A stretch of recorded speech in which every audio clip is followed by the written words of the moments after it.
Thanks so much for coming, and thanks to the RTS for allowing us to do this event with you this evening. My name is Darby Dorras, and I'm Chief Content Officer at Platform Media, and we're a sort of next generation media company. We make podcasts, social content, YouTube shows, and of course, the Traitors Uncloaked. I'm sort of really excited to get into a session with these guys about this particular show, because I think it's been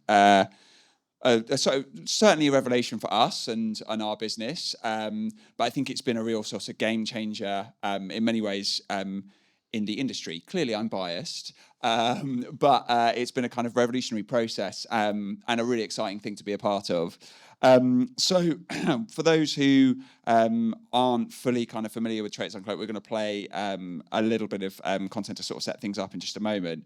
But it's a fully visualized companion podcast that has a linear TX that goes off the back of the main hero show, The Traitors, and it goes with Uncloaked on either BBC One or BBC Two, depending on what part of the series we're in. And it also has a bunch of content that lives audio only inside BBC Sounds.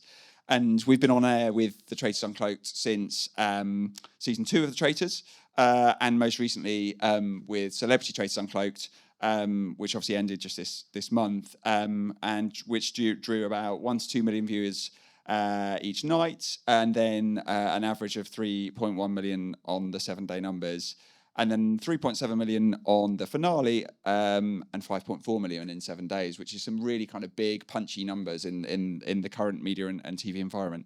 The thing I was most excited about is when the BBC said to me, the Celebrity Uncloaked finale had the biggest overnights on BBC Two in 5 years. So that is something we are very, very proud of.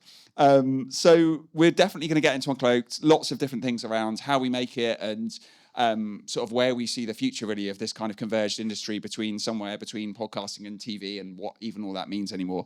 But before we do that, I want to get the panel to sort of introduce themselves first. So Ed. Hello, I'm Ed Gamble. I'm the host of Traitors Uncloaked, and it's a delight to be here in the very building where I saw John Wick 4. Hello, I'm Suzy Grant. I'm the Director of Content for Platform Media as our listen label, which makes Uncloaked.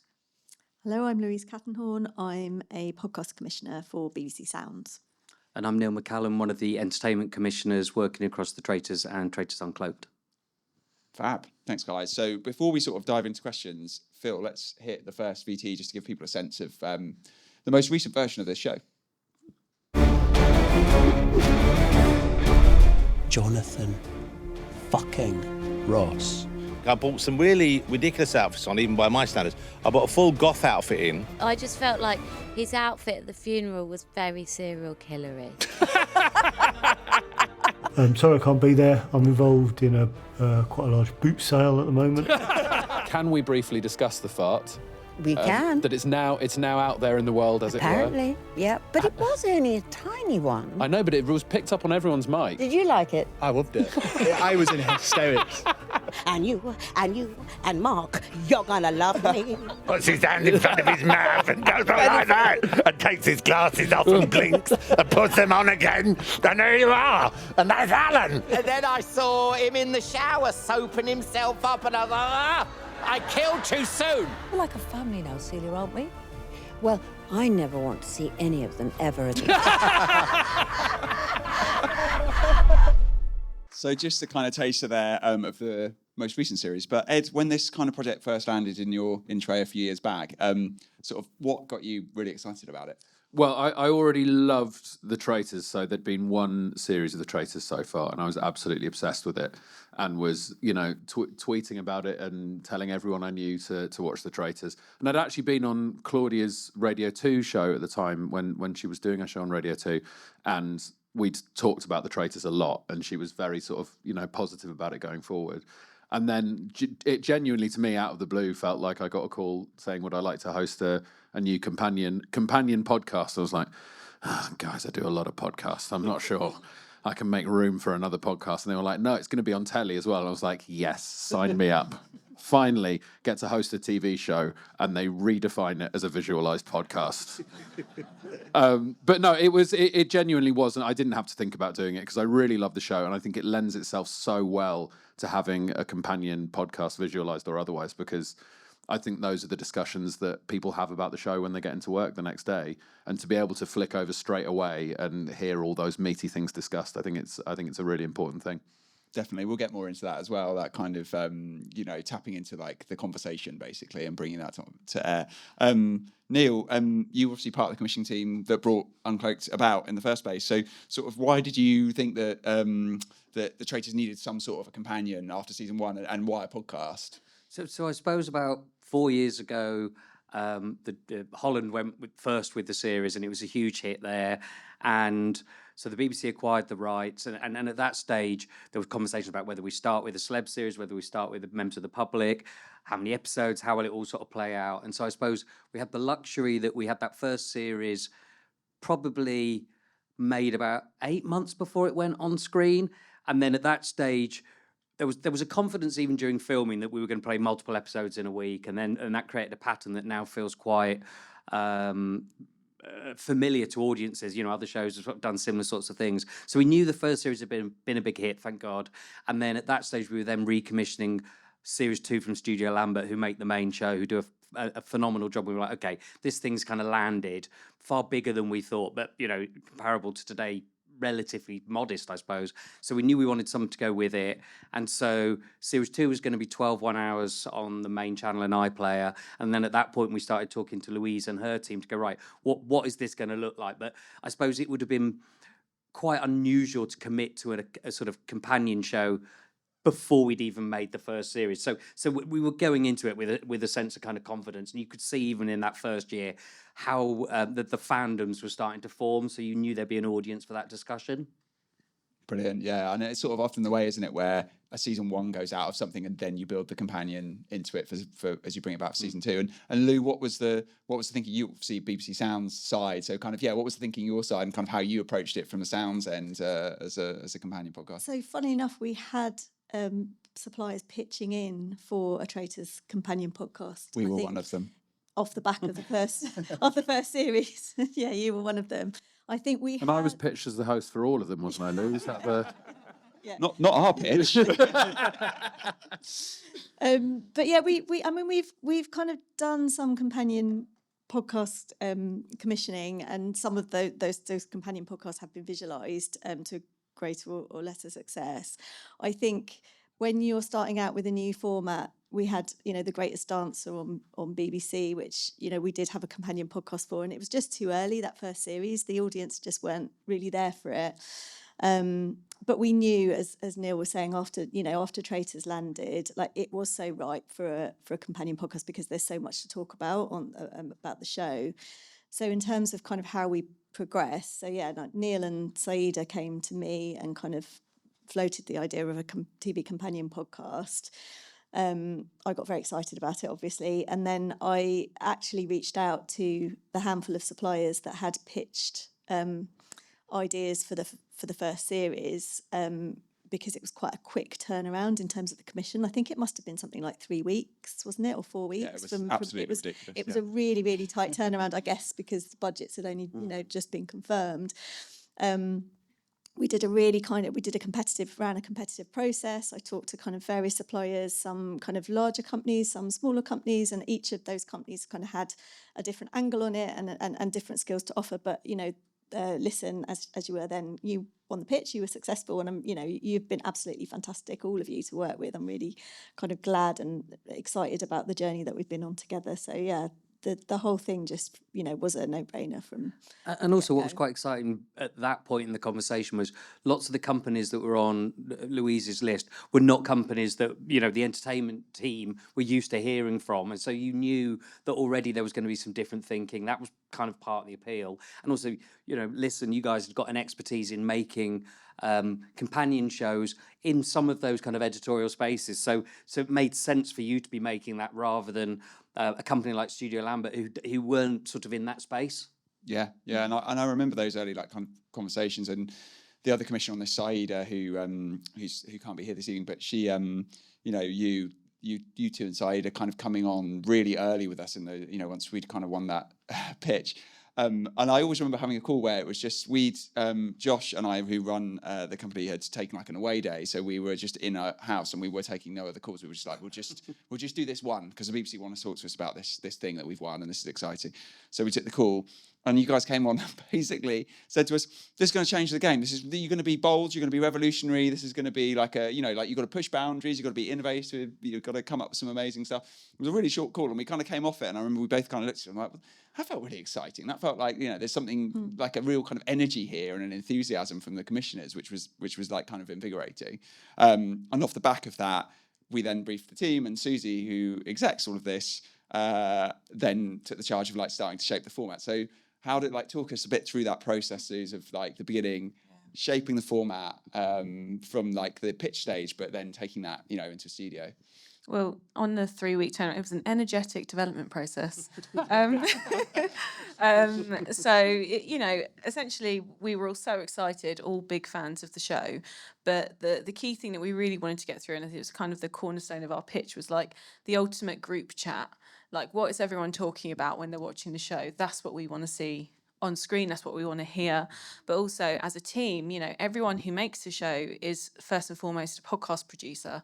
And actually, as a team, we all went on a journey with everyone where obviously we make a visualized podcast, and it's a visualized podcast, not a TV show, but we do also make it for TV. So, there's a lot of extra bits in the process that we also included. But, I think that all of the editorial, every piece of content that you see is placed and worked out in the same way as if we were doing it for audio only. But in terms of like what actually ended up, I mean, we, like every single development process, we had loads of format points. We did a pilot where we tried lots of stuff out. I think we recorded for like 3 hours in what can only be described as a tropical climate that is our studio that we still use now, and we love them there. But we had an amazing thing called the scoreboard of suspicion that was very impractical, huge prop that meant that Ed had to lean with a big magnet to try. Do you remember? Yeah, it was here, and obviously I've got a microphone in front of my face here, and then had to. It was a bit like, do you remember the omelette challenge on Saturday Kitchen, where they'd have like the league table? It was a bit like that, but for suspicion of murderers. And then I'd have to sort of lean around, and I couldn't really see it, and because that studio is as small as it looks on telly, and then just place something here, like a traitor here, and then be like, yeah, they're suspicious of him.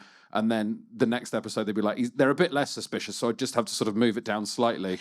It wasn't scientific, but I think that's what I really love about doing the show, because it feels very podcasty, genuinely. Like when we were first talking about it, I thought, well, it's going to be like a TV companion show, like massively formatted. There's going to be loads of things we have to hit every week. But I think we all realised together, the more and more we did it, that those things just need to be stripped away, because what people want to hear is just solid discussion about the show from the people who've been on the show.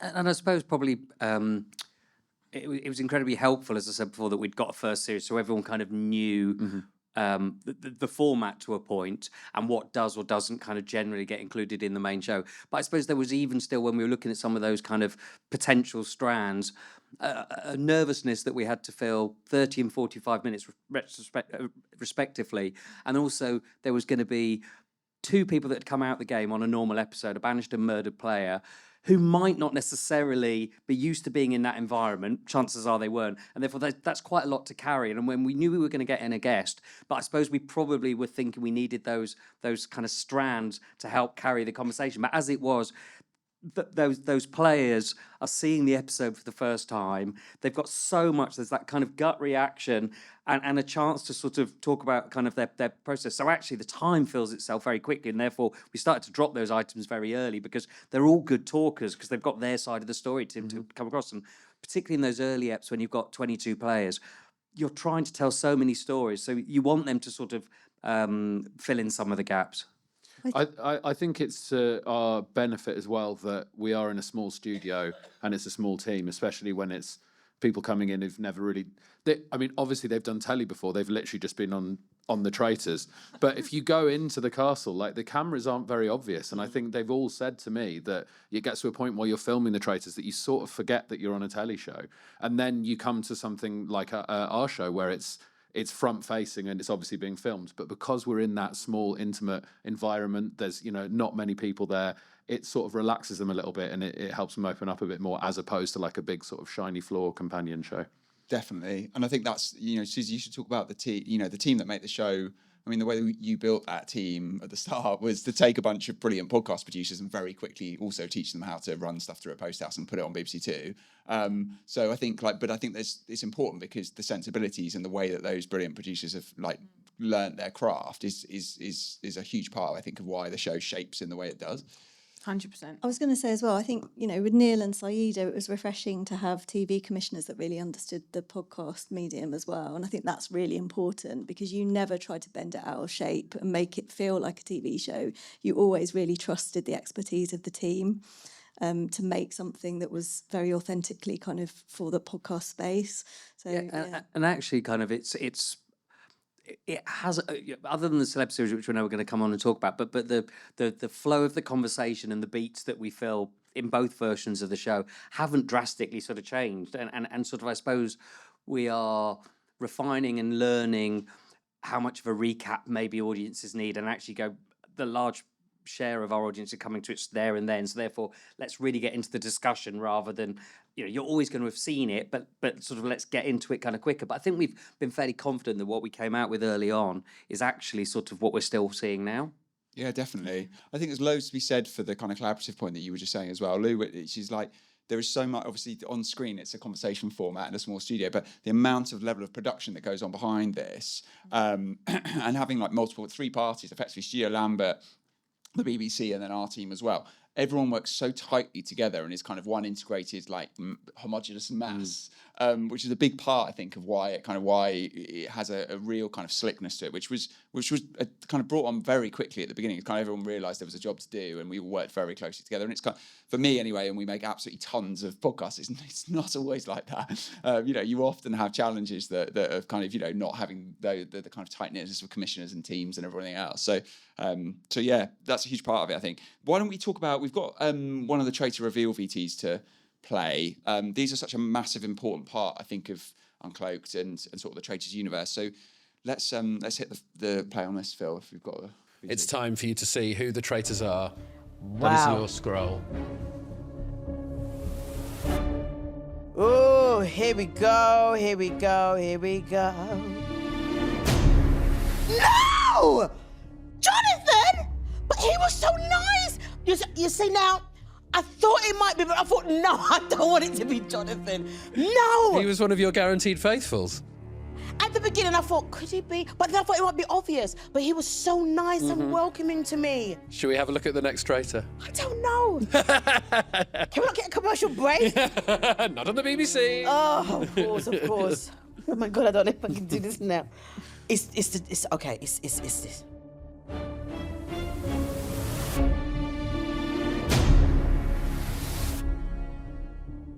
Meow. Meow. Really? Yes, really. We wouldn't lie to you now. Cat is a traitor. You had no suspicions over Cat. No. You seem more surprised by Cat than Jonathan. Yeah, I really am. Oh no, maybe I don't know how to play the game. Should we have a look at the next one? Just have the brandy on standby.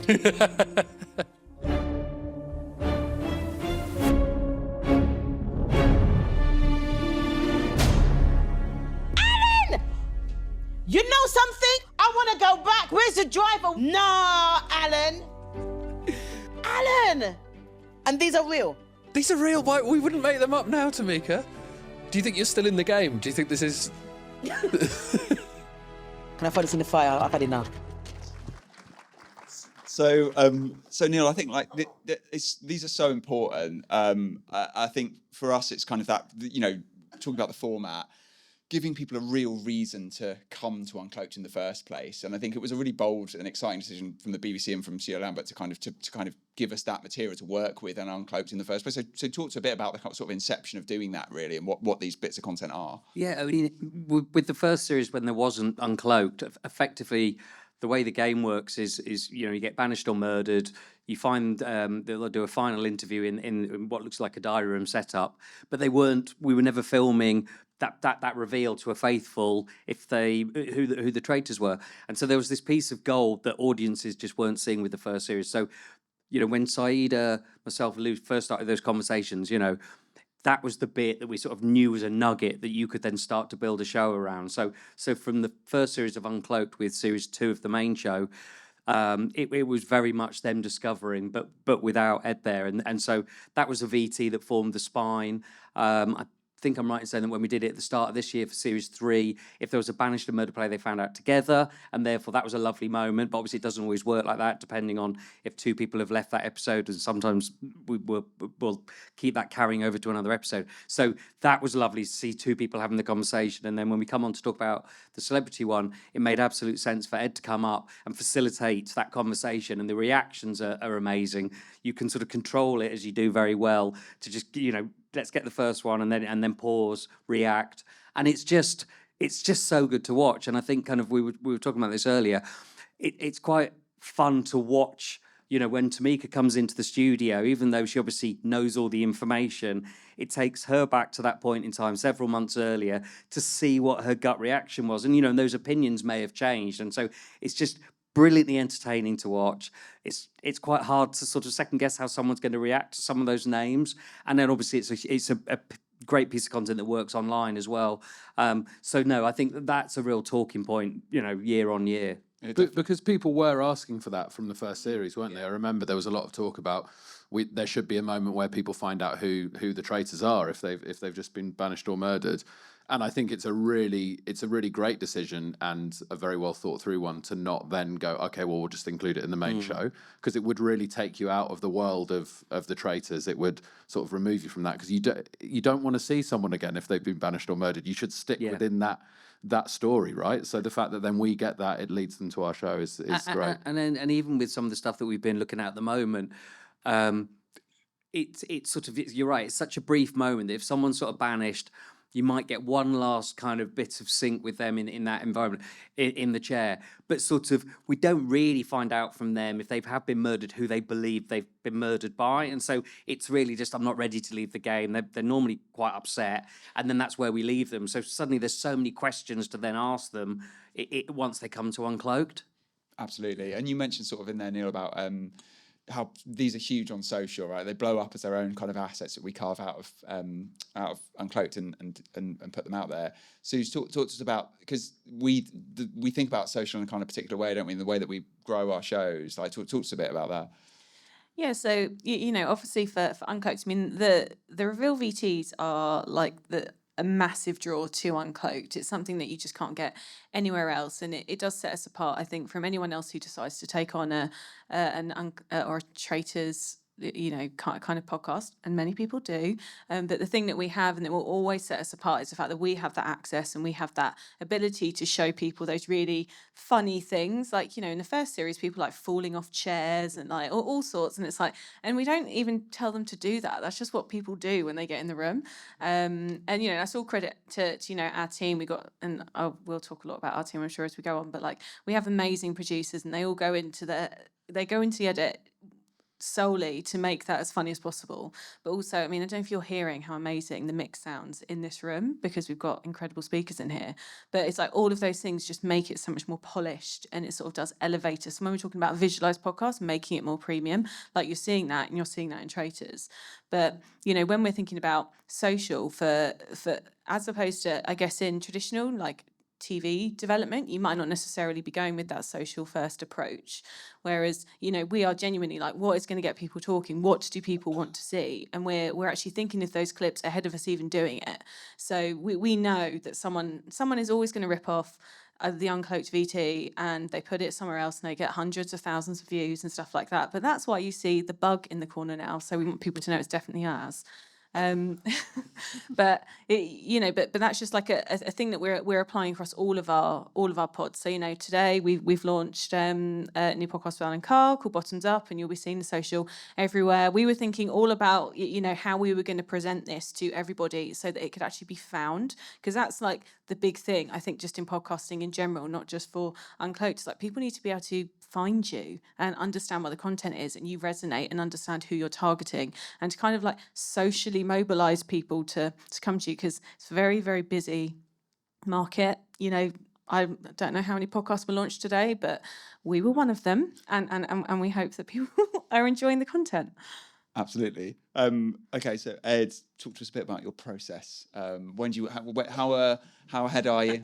When do you watch the episodes? I don't know how much of my process I can truly reveal. I go to a very dark place to present Traitors Uncloaked. Well, no. So for the regular series of Traitors, I try and stay as far behind as I possibly can with the series, whilst also being able to present it in a sort of normal way. By which I mean I'm not getting every episode as soon as they're ready to watching the whole series and then going in to present episode 1, because I feel like you'd be able to see it in my eyes that I know exactly what happens.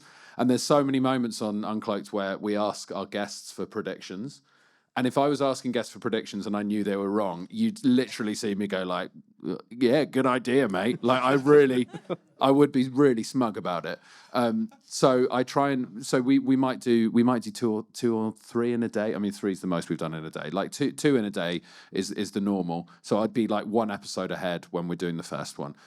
For Celebrity, obviously I was there for the whole thing. So I felt like I had a huge amount of power. That was an incredible feeling because I knew everything that happened when we were going into Uncloaked, but then I had to really draw on all of my acting skills to make it not look like I knew what was coming up. But that was an incredible experience because I just got to be there for the whole thing and have access to a feed where I literally just got to watch them like it was Big Brother in 2001. We're gonna come on to that in a minute. We're gonna do a bit more. Oh, I've got loads to say about that. They were talking about their houses and stuff. Sorry. Luke, first of all, talk to us a bit about one of the big things about the show is you managed to move audiences between channels and platforms, which is like pretty unheard of these days. It's bold. So how's that? And it's work? no mean feat when you do have products that don't necessarily kind of speak to each other as well as they could do. So we really had a clear idea about what the audience journey was going to be when we commissioned it. So we had, you watch Traitors on BBC One, you go to BBC Two for Traitors Uncloaked, you then move to BBC Sounds, the audio platform, to listen to the bonus content, the podcast. There's an alternative journey. Obviously, we have to think about the many alternative journeys. So you may not be watching live. I don't know why you wouldn't watch Traitors live, but you may be watching it on iPlayer on catch up. So that messaging also had to be consistent from the back of the iPlayer show as well.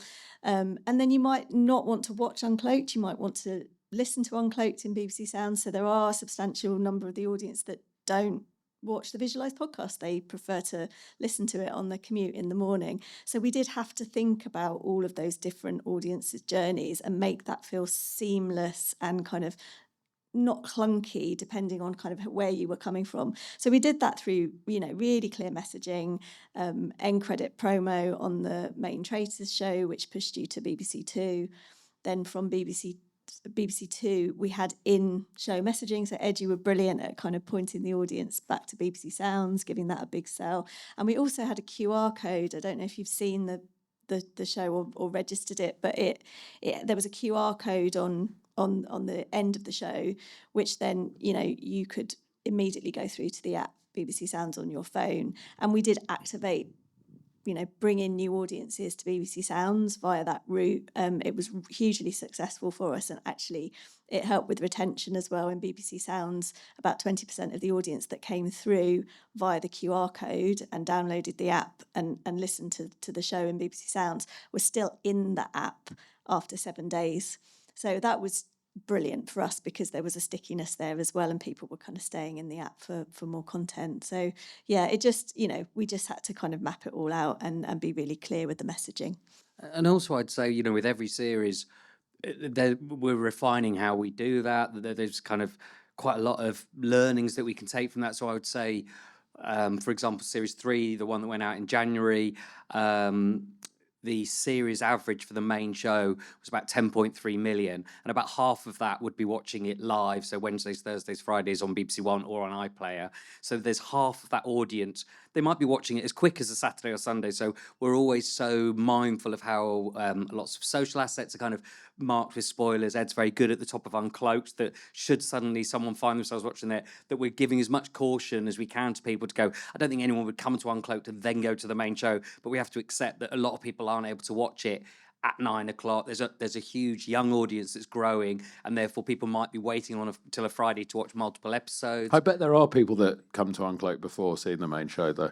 There's always people who are selected in that. For instance, my dad, he only watches Uncloaked. Does he? Saves an hour every night. Yeah. And then he'll call me for clarification on what I was talking about. Spoilers is a really important thing, isn't it? How does that work for you with, particularly with our production team? Okay. In terms of the Traitors, the main Traitors on in January. I do try and stay slightly behind, but all you guys are way further ahead because you need to plan all of Uncloaked. A member of the team, Georgia, basically went through a series of about 3 weeks, the whole series, accidentally giving me spoilers the whole time. And she felt very bad about it, but she never learned. She never learned her lesson. The door to the makeup room is not as thick as she thinks it is. She's going, when's this person coming in? I was like, what are you talking about, Georgia? I thought they won. Poor Georgia. She's an absolutely amazing producer. Oh, she is a brilliant producer, but she doesn't know how to handle talent.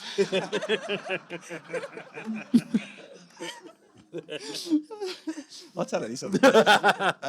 So let's talk a bit more briefly about that kind of audio content and sounds, because you've got two products really of Uncloaked in sound. So there's the main show, the kind of the hero show, the audio version, very, very similar, if not the same as what's on TV or the iPlayer. But talk to us a bit more about that kind of additional content, which plays a really important role, doesn't it? Yeah, so the bonus, I mean, people can't get enough of the Traitors. We know that. There's a really, really hungry audience. So we're on to a winner. The bonus content, we commissioned it as around 15 minutes, but what we find is that 30 minutes of the main show, there's very often loads of stuff that we can't fit into that show that is absolute gold that we want to kind of we want the audiences to hear. So the first kind of conversation is what from that main recording will we bump into the bonus episode. But then it is funny when you kind of start recording that bonus episode and the cameras go off and everyone just kind of visibly relaxes. There's this kind of sort of a sigh and everyone kind of kicks back, and actually you do get a kind of, as much as the TV kind of version of the podcast is very podcasty and does sound authentically kind of like a podcast, that bonus content is where everyone can really relax and it's a bit more freewheeling. The conversation, there's more back and forth, there's less sort of question from Ed and then answer from guest, and more of a kind of 3-way, 4-way conversation depending on how many people we've got in that episode. I think what's really nice about it is we hit all of the big questions in the TV episode, but then in the podcast episode it might be a little bit more lighthearted, the things we're talking about. Yeah. But from the fact everyone's relaxed, you end up talking about some of the big things that came up in the main episode in a different way as well. Yeah. So it works really well, I think. Yeah.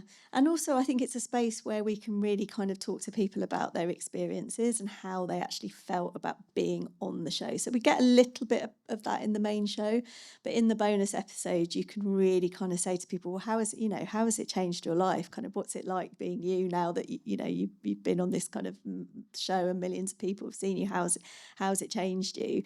And there are kind of, there are definitely kind of some of the players who become more celebrityfied, if that's a word, than others. So Paul, for example, for the episode that we had with Paul, I think that was about half an hour. We cut it at half an hour, and that was the most popular bonus episode in sounds, by a long shot. And also one of the great things with every series that comes, you have 22 new players, sort of, some of whom gain traction with audiences. And so, as you say, the Harrys, the Pauls, the Wills of this world, we have them back year on year because they've got brilliant insight. They're as passionate about the game, whether they're in it or not. What's wonderful is sort of they've got perspectives that other people can't bring to the show. And then now we've got 19 celebrities, some of whom will come, I hope, back to the studios as fans of the game, as fans of Uncloaked. And so we've got this kind of pool of people now, and it's so... I feel very proud of seeing what some of them have done since, but they just offered perspectives and insight that I think you only have if you've been to the castle, sat at that round table, and played the game. And so, sort of, I think it's really exciting when you see when we did the celebrity series a couple of months ago, and you've got sort of Stephen Fry hanging off sort of Jake or someone's kind of words because they've got that shared experience. It's amazing, isn't it? Yeah. That, and we really lean on that a lot, don't we? Just making sure we get those deep insights into the game. That's a huge part of what we push, in the room, and making sure we get that from them. Okay, so let's talk a bit more about the celebrity series. Neil, kind of how did it differ from an Uncloaked perspective, really? I suppose first of all. Yeah, I mean, there was, I think it's fair to say, huge nervousness. We'd had 3 very successful series that had built year on year, and we don't take that for granted. The celeb series felt like a long time coming, probably even 9 months before we started filming. Lots of speculation about who's going to be in it. So there was a slight concern that by the time we finished filming it, people had thought it had been on the telly and they'd missed it. And so we filmed the series in late April, early May, and then it came to everyone's screens in early October. And I suppose kind of from an Uncloaked perspective, it was great to get Ed and you guys up there. It meant that we had already a different starting point, which was bringing you much closer to the action as it was happening, getting sit-down interviews with all 19 players, as well as giving those traitor reveals to all of the faithful. So we had a much bigger starting point for Uncloaked before we even got to the studio. And I think kind of because it's now, Uncloaked is sort of, thankfully, in everyone's sort of psyche, people want to come on the show. They want to sort of give their take if they don't feel that came across in the show. There's fresh perspectives because they've had 3 or 4 months. They've now seen the shows. And it's sort of...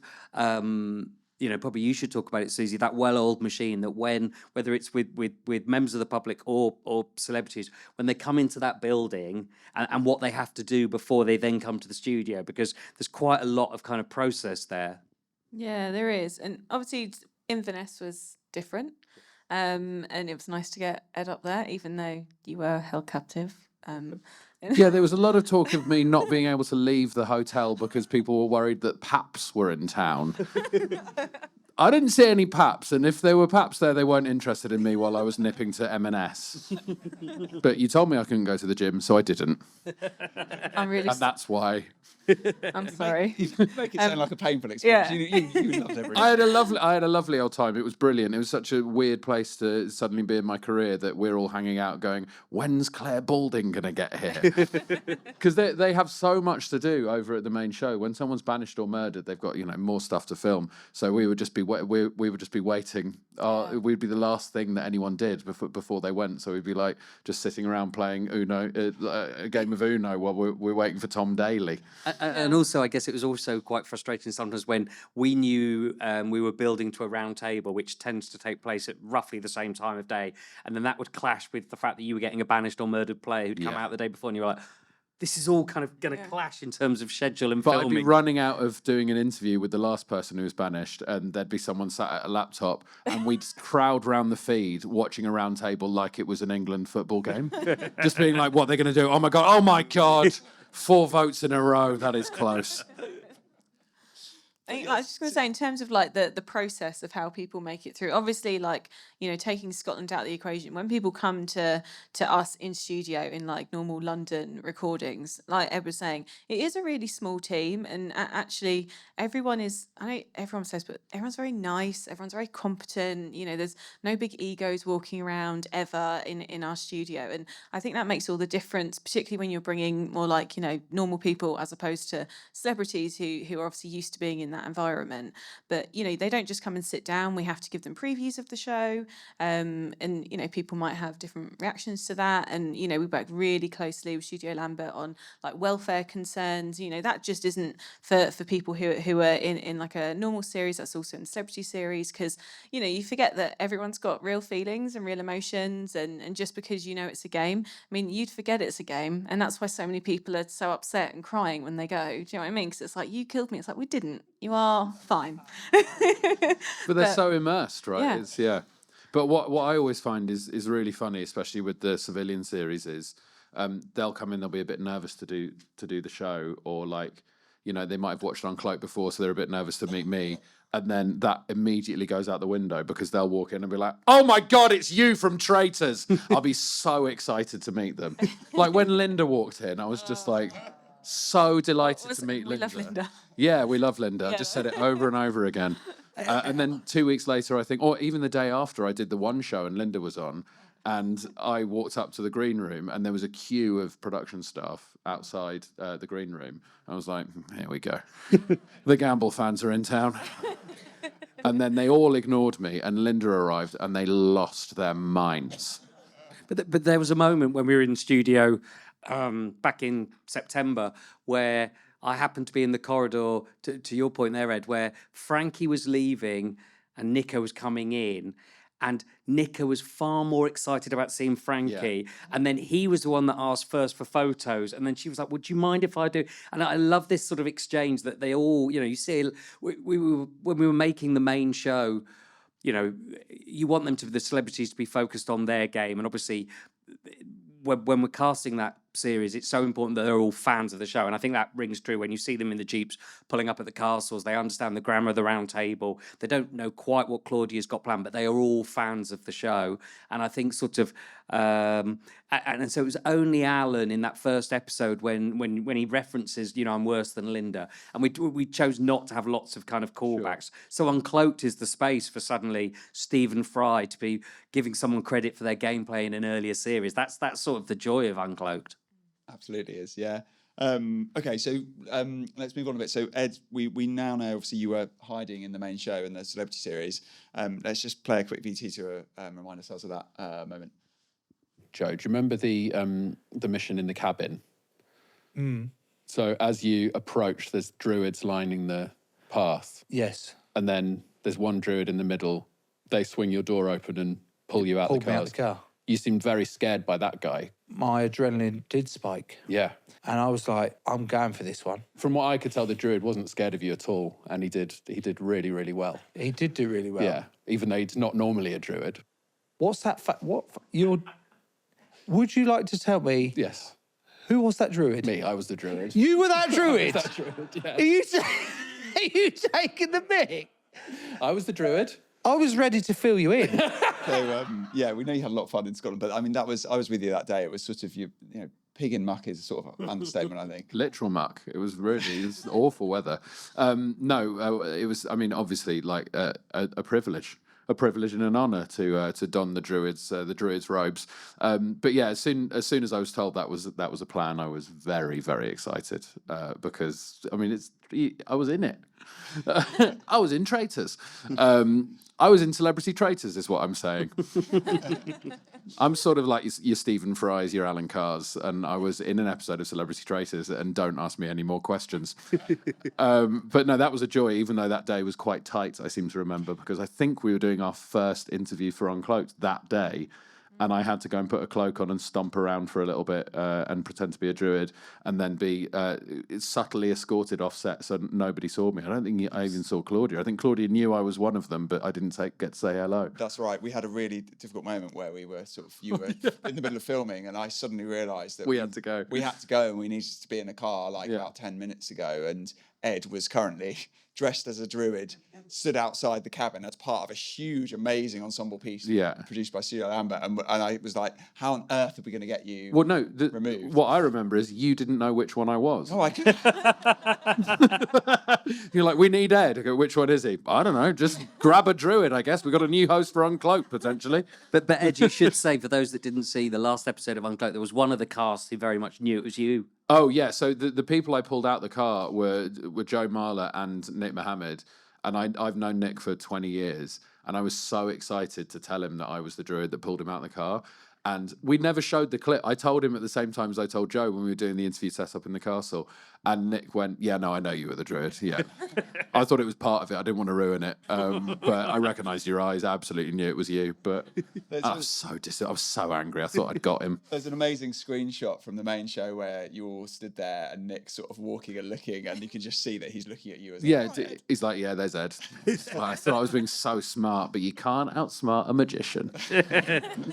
So let's talk quickly about the finale episode. Suzy, talk to us kind of a bit more about it, because it's kind of a different production, really, isn't it? How's it made, and how's it kind of different to the rest of Uncloaked series? Yeah, so the finale is completely different, really, in terms of production from a normal episode. Obviously, we're in quite a small studio for most of Uncloaked, but then we move into this the radio theatre, and we've been in there, like a really amazing space. Full audience of people who have all signed an NDA as they walk in, because obviously what we're showing them, we're very secretive about. But in terms of like the set, the DNA of the original Uncloaked studio comes over to the finale, and we work with an amazing set designer called Jess Charville, who basically brings to life everything that we have in our usual studio, but on a much bigger scale. So you'll see loads of the bigger props. There's often a very large rat at the front of the stage. We had some quite haunting looking, I think they were druids at the front this time. Yeah, we had some druids. Yeah, we in had there. some druids. We had the coffin. We had Paloma's coffin. Yeah, we had Paloma's coffin with her head on top of the coffin. Yeah. Also with Paloma sat directly in front of that coffin, looking at her own head. We did. We did actually ask Paloma if she was comfortable with that just before we started recording. These celebrities, you have to check. They get real divas about having their own coffin in front of them. You've got to double check. We had to run it past their agent and everything. But in terms of like how the actual show runs, we record it as live. We allow for a slight amount of wiggle room for very minor edits, but generally speaking, we actually did record slightly earlier on the celeb version than we do on a usual version. But on the last series of the civilian series, we sort of cut recording, I think, 2 hours before we were on air, and then we still had to make like certain cuts. So you can imagine it's quite a robust process to get it onto air, and it all happens very quickly. But it's a full gallery. It's fully coordinated. We have an amazing director called Andy Wood, who does massive he does stadium shows. He also comes and does incredible sort of smaller visualized pods for us. And did you watch? But in terms of like the team, so you'll notice in the credits, there are all the same names all the time, but we have like an incredible production and editorial team, and we have to carve up. Obviously, welfare is a huge part of the show, but as is, we've got like Ed needs to have someone who's always speaking to him, but we also have a lot of stage management going on that front row. So in Celeb, you'll notice we actually we sort of evolved the format for the most recent finale, in that we showed the reactions at the very top of the show, which is ultimately the biggest spoiler we could have done. So we had to find a new spoiler warning because we couldn't have you saying it, because we spoiled it before you started talking. But all of that is all just brand new sort of production in terms of the actual show. And it's a big day, isn't it? It's a much bigger day. It's not, couldn't It's a bigger possibly day for you guys. When we do the civilian series and we film the show and then you have 2 hours to edit it to get it onto the television, I always forget that you've then got to do that bit, and I go and get pissed, and like I'll see one of you in the corridor be like, "We did it, guys! We did it!" And we're like, "We're still working really hard, Ed. This is the most hard bit of this whole day." We're like, "Yeah, good stuff." And also, you gonna have a drink? Also, with both versions of the Uncloaked finale, there's a lot, as you say, Suzy. There's a lot of welfare considerations, and so. It tends to be, particularly with the member of the public series, someone or a group of people are walking away with a lot of money. They're sat opposite people that narrowly missed out on winning money. They're all seeing something hours before it's going to go on the telly. There's a whole room full of people watching their reactions, and so it's really important that everyone in that room feels comfortable. We want them to talk about their experience, You know, you've got people that perhaps haven't seen each other because the way Uncloaked works, you know, it tends to be in a smaller group. So it's generally it feels like a big celebration, but there is a nervousness to bringing everyone together to see this sort of pressure cooker, you know, culminate. You know, and the same would apply with the Celeb series. You've got 5 finalists who filmed that multiple months before. And they, you know, all want to be liked. Everyone wants to come across well in it. I think Studio Lambert do such a brilliant job of balancing that storytelling. And so it does feel like a celebration. But I think we're all sort of, and I think this is why viewers love watching that finale, because you are going, oh, so-and-so sat next to so-and-so, and oh God, well, they seem to be getting on. And that's sort of part of what Uncloaked is. Absolutely is. And it's sort of preserving all of that DNA, isn't it, of a podcast, but then kind of scaling it on that finale episode with the audience and everything else. Let's play. We've got one of my favourite moments of the Celebrity Uncloaked season to play, which is in the Radio Theatre, if we hit that. I'm giving you an opportunity now to right a wrong, to pull something off properly. Can you look us all in the eye and tell us that you're a faithful, please?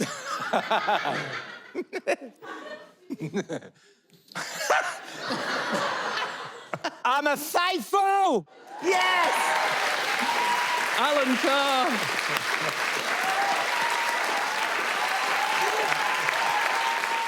Isn't it incredible? So yeah, that was the finale. So let's talk sort of a bit more before we do some questions shortly. Let's do a bit on sort of where I guess lessons beyond Uncloaked in this sort of space. I suppose this kind of weird hinterland between podcasting and TV, which we definitely inhabit. And I think like we platform and listen have sort of been through like different stages of companion podcasts in a way. That was his first stage of companion podcasts, I suppose, where there was a lot of audio companion podcasts and some of those succeeded really well. And then there was kind of a boom of that. And obviously quickly, I think people realized, oh no, not everything does need a companion podcast. And that sort of fell away. And then we started working with everyone here on Uncloaked, which became this huge success story in the kind of visualized genre as sort of visualization of podcasts as well. And YouTube and everything has really started to grow in recent years. And that's almost like Act 2. And then Act 3 has become this thing of now it's almost like visualized companion podcast is a thing, right? Let's do that. And Suzy, we work on lots of them for Netflix and for Disney and obviously the BBC with Uncloaked. So kind of what is it, do you think, in companion content? Like what's the essence that really makes like good companion content and podcasts? I mean, I would say, I know we've spoken a little about the VTs that we would have in Uncloaked, but it is having that thing that is access that no one else will have in the space, and to that there has to be a hook. And you know, naming no names of other sort of companion pods, but sometimes they might be really well produced and they might have really good conversation, but they just don't have that one thing that really pulls you over, that really sets you apart really from someone that could just do this at home as well. Like frankly, like people have high expectations of all production now. You know, we've all got new iPhones. Lots of people will shoot very good podcasts on iPhones and they'll be fine, but it's like we're elevating it. And it, you know, obviously it's not just about like how it looks, but you know, things like you'll notice that particularly on Listen Productions, you know, we spend a lot of time and a lot of care in making sure things look quite beautiful. You know, we're trying to paint a picture, and we are elevating it to be that extra layer of premium. So you know, we often have a DOP. We'll work with directors. We're looking at the set. We're trying to create an identity, which I think, you know, as the formats are evolving, that is what is a real clear direction of travel. And I'd say for me, those are the two big things: that creation of identity and that hook. And also, I would add to that, you know, what you guys nailed from the off is sort of in no particular order, expert opinion, a brilliant kind of melting pot of guests from past players, celebs, as we were talking about before. Ed's take on it all, but pitching it so wonderfully, where we're all enjoying the content, we're being respectful of that, but not to the degree that it feels like we're a parent talking about something that's more exciting over there, and sort of hearing things that viewers might not have themselves got to that conclusion, but being very cautious that we're not saying too much at that point in time. And that's where you guys work so closely with Studio Lambert to make sure that, you know, we can't cover off everything, but equally we don't want to not nod to those things that viewers are thinking because they might actually happen. And it's a really fine line, but also just having fun with it. Yeah, I think as well, just from, I mean, it's a really, really obvious point, but if you're thinking about your TV show and would it need a companion podcast, what is it that you're actually going to be talking about? Because sometimes all of that emotion comes out in the programme itself, or the analysis, there is an element of that in the programme itself. With Traitors, you've just got this spectacle, and then you really, what just happened on screen, right? We've got to talk about it afterwards. And I think that's the key thing. People are wanting to talk about drama. They're wanting to talk about human emotion. They're wanting to talk about twists and turns and cliffhangers. They're not really, I mean, we did sort of pepper episodes with this early on when I was sort of commissioning TV companion podcast, but we were thinking, someone can be really excited about the director and their take on it, or the DOP, or they're going to be really excited about the costume department, or how things were put together behind the scenes. And actually audiences just aren't interested in that stuff. They might in passing like to kind of comment on Claudia's outfits at the breakfast, but you're not going to want a whole episode of Traitors fashion. What you really want, what you're going to want to talk about is that, that human connection and what's going on, the trials and tribulations of the people that are involved in the show.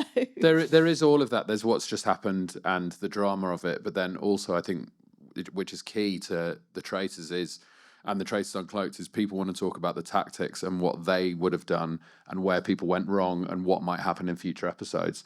And I think what makes it a really good companion podcast is because the Traitors is essentially from like social deduction games, and it's quite a nerd thing, and it's been packaged very beautifully to be appealing to a huge audience, a huge mainstream audience, but it is from quite a nerd hobby, and the debrief on those nerd hobbies is almost as important as the actual game. So I do a lot of escape rooms, very nerdy, but you go to the pub afterwards and then you talk about what happened in the escape room for twice as long as you did the escape room for. And to me, that's the key to the Traitors Uncloaked, is people want to hear people discuss it afterwards, angles on what happened, what might happen later, and things they've thought or haven't thought of yet. Absolutely, and I think it's all brand building stuff as kind of how we see it. Whether we're doing a really big companion piece like this and building the brand, the universe, if you like, of the Traitors, or whether we're launching an original, something we'd self-fund, like with the Alan Carr one that launched today, or Olivia Atwood last week, or it's sort of thinking about that as a brand in its own right, and a sort of content engine now which lives across like multiple platforms. So with the BBC for this, it's across social, but it's also across linear TV, iPlayer, sound. For us as well, it's kind of across YouTube for a show. It'll be across a social space. It'll be an audio space as well, and just kind of. I don't know, I think sometimes people get hung up a little bit too much on the kind of the language of what this thing is called, and also like, could you do an audio version of it? And I think our approach, and Lou, you've been kind of instrumental in this for Uncloaked, is just kind of be bold enough to kind of go, there's going to be, even if there are visual moments, we will find an audio version of the visualized thing, won't we? It's sort of that boldness to be able to kind of just produce in that way, I think. Yeah, and it's quite easy to cut around those visual moments as well. If it really is not suitable for an audio offer, then you just cut it out. It's we're not tied to kind of time slots or anything, so you can just kind of snip it out, and 2 minutes less, it's not going to bother us. Exactly. But it's something that people get hung up on. I think it's really good to hear you say that. Okay, so let's do some kind of final bits, and then we'll see if anyone's got any questions quickly at the end. So the obvious question, Neil, what can we expect next in the world of the Traitors? So we announced about 10 days ago, 2 weeks ago, that there will be a second celeb series, which is brilliant, super exciting.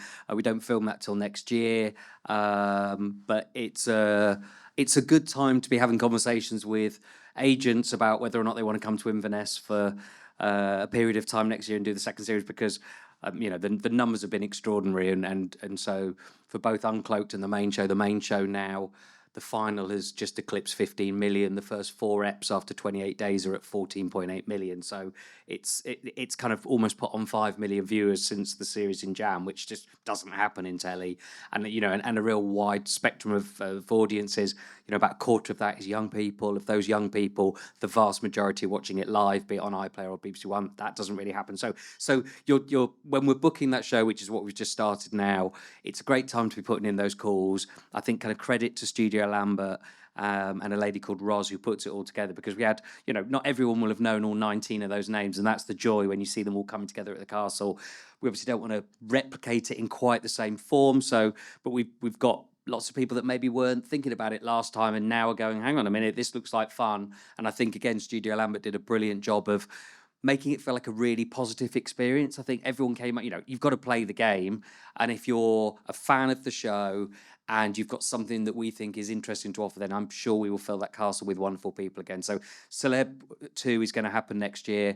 And then we are in the edit with Series 4. So we filmed that in early summer. So sort of pretty much as soon as we finish filming the Celeb series, we filmed Series 4. Studio Lambert are in the edit at the moment. And then we're about to be back in studio with Uncloaked very soon.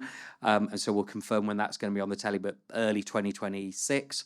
And sort of, obviously I can't say very much, but what I can say, I was in the edit today with Studio Lambert, Saida, who's the other commissioner.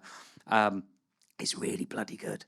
I was there throughout, but, we've now seen almost all of it. And I think anyone that's seen, the point I just made is there's 5 million people that watched Series 1 of Celeb that didn't watch Series 3.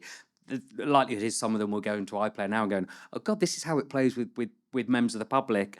And what is brilliant is with each of the 3 series that have gone before with members of the public, it feels different. Now, part of that is down to the brilliant casting, but part of that is we put in twists and turns that maybe we've not done before. We definitely do that again, new twists. And people play the game in a different way. The learnings of seeing how people do it and go, right, I've got new tactics. So Series 4 feels very different, and it's looking really good. Amazing.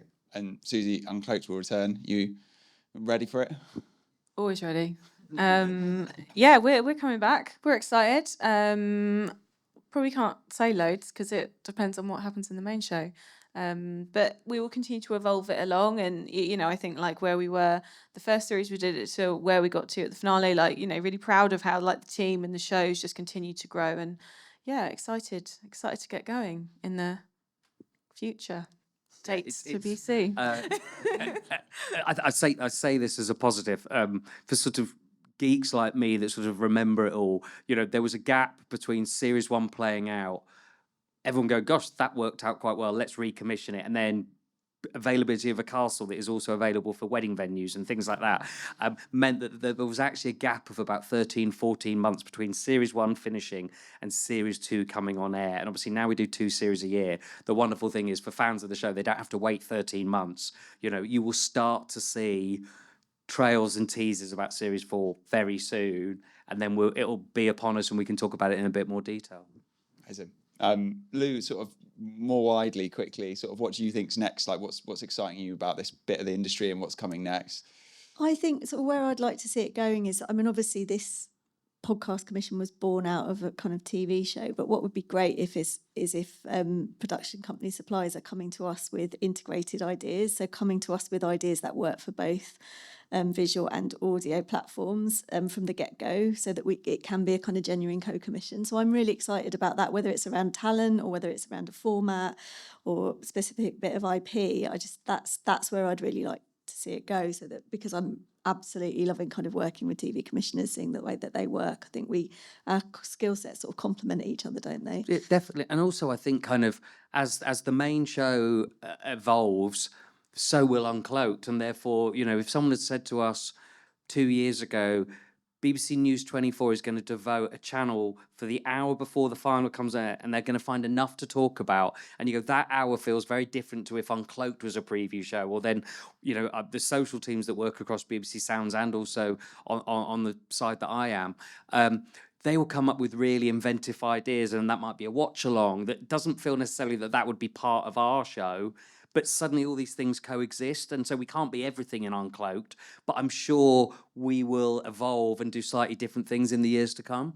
I think as well, what I find exciting is things evolve out of necessity. So the live finale came out of we're not going to be able to show the final to people until the day of broadcast, so we have to record that live, and then it became this big live event, and actually the format then, it's brilliant, and it kind of really gives us a point of difference from other podcasts. So that's what I'm really enjoying about this journey, is there's certain things that kind of come out of necessity or kind of, things that just have to happen because of the way that the show is published or whatever, but it opens up a new world of creative opportunities that you might not have thought about. Definitely. Yeah. Ed, last question. What do you want to see next in the castle? What would you love to see in the world of the Traitors? I mean, we've got plenty of people I want to see in the next celebrity series.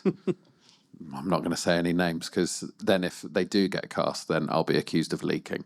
In the castle itself, I think just another brilliant cast of people, to be honest. And I'm sure that is incoming, and I can't wait. And just as many twists and turns as can possibly happen. But also, you want those format points and those exciting things to happen that you've seen before, because it feels like a really sort of warm, comfortable show now as well, where occasionally they pull the rug on you. So yeah, very excited. Amazing. I don't know where we are on time. Have we got time for any questions, or do we need to wrap? A couple of minutes. Okay, cool. We can do some questions. Yes, there's one. Sure. Should we give someone else's mic? Because it's probably going to be me that has to go back and forth. Okay. Anybody? Over here. Oh, then. Okay.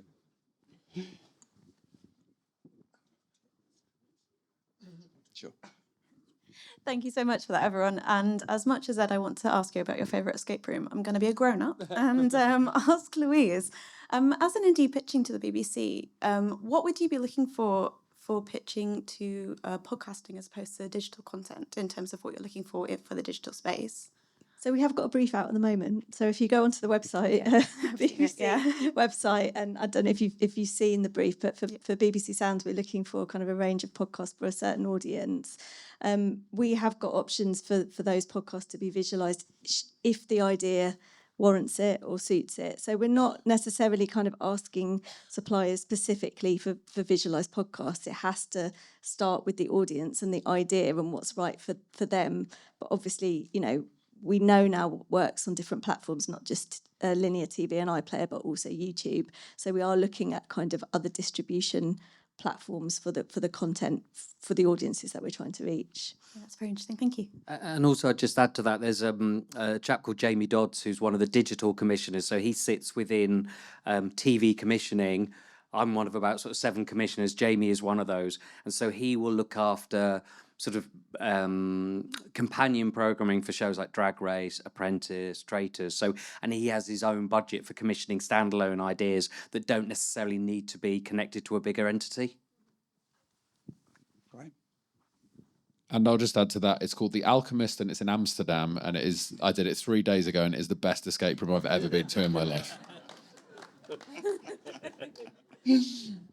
Any more? Yep. Got another one there. This is, I suppose, to Ed's point about wanting to be a television host. What is it about, if I'm watching BBC One and I switch to BBC Two and I think I'm watching a telly programme, what is it in the DNA of Uncloaked that makes it a visualised podcast and not a television programme?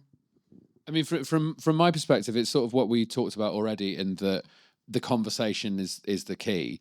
Like, there's not, we've stripped away all of those format points. We've stripped away going, and now let's go over to this person, and it's just straight into the chat. We just cut straight to the quick. We have people on there who know what they're talking about, and there's no, I mean, I was going to say there's no sort of onus on us to be entertaining. No, but it's what people want to hear. It's the chat. It's the podcast. There's no messing around, I think, personally, and we've got like big mics and stuff. I think as well with TV chat shows, they are kind of built around kind of set piece anecdotes. If you think about kind of how Graham Norton or something, you can speak to this more than I can, but from a viewer point of view, you someone comes on, they're asked a question and they tell a story. It's not so much that back and forth of conversation. So it's different. Yeah, and the speed with which you get to a point in a discussion, and I think kind of, without trying to be really clever about it, but I think we're evolving. So even just some of the ways in which we included clips on the celebrity series of Uncloaked doesn't necessarily require the setup. Sometimes it will just play in a sort of wallpaper. So if you happen to be watching it, you're reminded of stuff, but Ed doesn't need to pause a conversation, go, let's have a look, because already we've wasted 20 seconds. And actually, there's a lot of business to do in half an hour. And so I think just you want to cover off as much ground. I was just going to add, I was going to add to that. I mean, I think we as like a business, we get asked this, not just around this show, but just in general about like what is a podcast. The podcast, I don't know how many people in here are kind of TV people, podcast people, whatever. We like the podcast industry has sort of got itself a bit hung up on what a podcast even is anymore, because obviously podcasting started as an audio product, and then people started pointing cameras on stuff, and then it's YouTube, and then shows like this are also on linear channels or on demand services. And I think that for us, it's just about creating like a style of content, and ultimately that is about like small, conversation based. It might have some format points within it, but it's a conversation at its heart. And then you can kind of call it what you want, put it where you want, in my opinion. Well, thanks very much, and thanks to this brilliant panel, Neil, to Lou, Suzy, and Ed, and thanks for having us. Thanks very much.